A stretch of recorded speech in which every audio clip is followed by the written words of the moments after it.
What's up, guys? So I want to talk about Marvel vs. Capcom Infinite, give my top 5 Marvel villains that should be featured in the game. This list is a variety of characters that have been in the games before and characters who have never shown up in a Marvel vs. Capcom game. But anyways, let's get into it. So first on our list is of course Venom. Venom was in Marvel vs. Capcom 1 and 2. His moveset can be a mix between Spider-Man and his own unique attacks, and the developers can get very creative with his skin attacks and special abilities. In the past games, he was able to attack using his arms as claws, as teeth.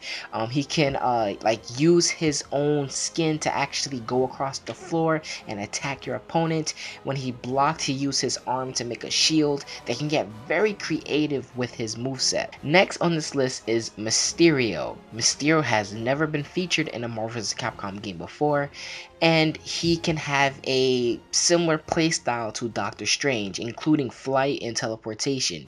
He can attack by summoning illusions and using projectiles. He can also use his magic to mix up the opponent. He can special more creatures to fight for him. He can screw with your opponent's control scheme for his special. And speaking of his special move, he can actually create more copies of himself to again mix up the opponent even more. I feel he has a lot of potential to be a great keep away and a great mix-up character with his abilities. On this list for our third spot is Gambit. Gambit was featured in Marvel vs. Capcom 1 and 2, and there is a lot of things they can use for his moveset. Gambit is known, but he doesn't just throw cards. He has a staff he can also use to attack.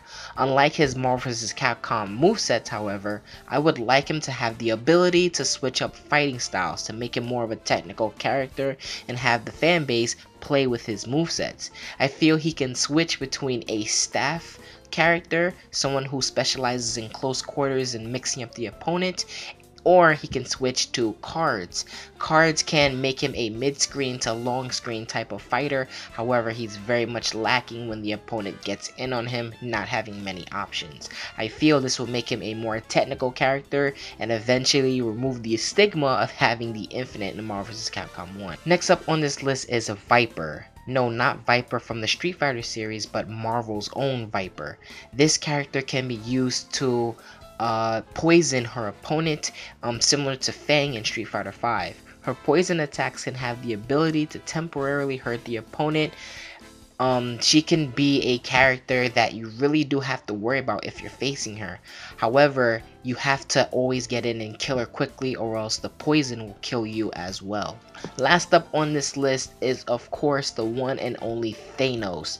Thanos has been in Marvel vs. Capcom games in the past, and he has always been a well-used character because he was very powerful as an assist, as his own character. And with his appearance eventually coming within the Marvel Cinematic Universe, he's also being anticipated by movie watchers. So if you put him in Marvel vs. Capcom Infinite, he can be used as promotions as well. And since the Infinity Stones are going to be used in Marvel vs. Capcom Infinite, I feel it only makes sense for him to be in Marvel vs. Capcom Infinite. You can't have Infinity Stones without Thanos himself. But anyways, that's gonna be it for this list. That's my top 5 Marvel villains that should be in Marvel vs. Capcom Infinite. We got Venom, Mysterio, Gambit, Viper, and Thanos. But let me know what you guys think about this list. Was there people I should have included? Do you disagree with this list? Let me know in the comment section below. We can have a conversation. I'm gonna be out of here. Thank you guys for listening. Deuces.